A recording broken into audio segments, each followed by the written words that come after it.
আজকে আমি আপনাদের সাথে এরকম একটি গল্প শেয়ার করব, যেটা আপনাদের পুরোটা শুনলেই এটার আসল মর্মার্থ বুঝতে পারবেন। তো চলুন দেরি না করে শুরু করা যাক। এক কৃষকের শখ বিভিন্ন জাতের ঘোড়া সংগ্রহ করা। তার সংগ্রহ সম্পন্ন করতে এখন শুধু এক ধরনেরই ঘোড়ার প্রয়োজন, যেটা তার প্রতিবেশীর কাছেই রয়েছে। কিন্তু প্রতিবেশী সেটা বিক্রি করতে ইচ্ছুক নয়। তারপরও সে প্রতিদিনই তাকে বিরক্ত করেই যাচ্ছে ঘোড়াটা বিক্রয় করার জন্য। শেষ পর্যন্ত সে তার প্রতিবেশীকে রাজি করাতে সক্ষম হয়, কিন্তু তার এই আনন্দ বেশি দিন সইল না। এর 1 মাস পরেই ঘোড়াটি অসুস্থ হয়ে পড়ল। পশু ডাক্তার এসে ঘোড়াটিকে দেখে বলল, এটি একটি মারাত্মক ক্ষতিকর ভাইরাসে আক্রান্ত। সে কিছু ওষুধ লিখে দিয়ে বলল, এগুলো 3 দিন ধরে খাওয়াতে হবে। এর মধ্যে সুস্থ না হলে 3 দিন পরে ঘোড়াটিকে মেরে ফেলতে হবে। ডাক্তার আর কৃষকের কথাগুলো এর মধ্যে একটি ছাগল আবার মনোযোগ দিয়ে শুনছিল। কিছুক্ষণ পরে কৃষক এসে ঘোড়াটিকে ওষুধ খাইয়ে আবার নিজের কাজে চলে গেল।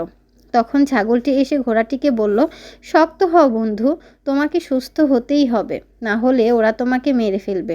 দ্বিতীয় দিনও কৃষক ঘোড়াটিকে ওষুধ খাইয়ে যাওয়ার পর ছাগলটি ঘোড়াটিকে বলল, উঠো বন্ধু, তোমাকে কষ্ট করে হলেও হাঁটতে হবে, আসো আমি তোমাকে সাহায্য করছি।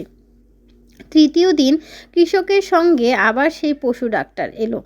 ওষুধ খাওয়ানোর পরে ডাক্তার বলতে লাগলো, না আর কিছু করার নেই, কালকেই ঘোড়াটিকে মেরে ফেলতে হবে, না হলে তোমার অন্য ঘোড়াগুলো সংক্রমিত হতে পারে। কোনো সুযোগ নেওয়া ঠিক হবে না।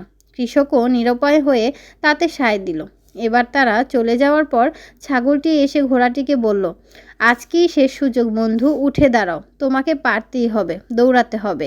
এই তো হচ্ছে, তুমি পেরেছো, আর একটু, চমৎকার, তুমি পারবেই। অবশেষে ঘোড়াটি দৌড়াতে শুরু করলো। এমন সময় হঠাৎ কৃষক এসে দেখতে পেল ঘোড়াটি দৌড়াচ্ছে। সে আনন্দে আত্মহারা হয়ে গেল এবং বলতে লাগলো, অবিশ্বাস্য, আমার ঘোড়া সুস্থ হয়ে গেছে। কোথায় সবাই? এখনই আনন্দ উদযাপন হবে। কে আছিস? ছাগলটাকে জবাই কর। এখানে আসলে শিক্ষণীয় বিষয় হচ্ছে, কিছু মানুষ কখনোই জানতে পারে না প্রকৃত সাফল্যের পেছনে আসলে কারা থাকে, কারা পুরস্কৃত হয়, আর কারা আসলে অন্যের মঙ্গলে নিজেদের উৎসর্গ করে।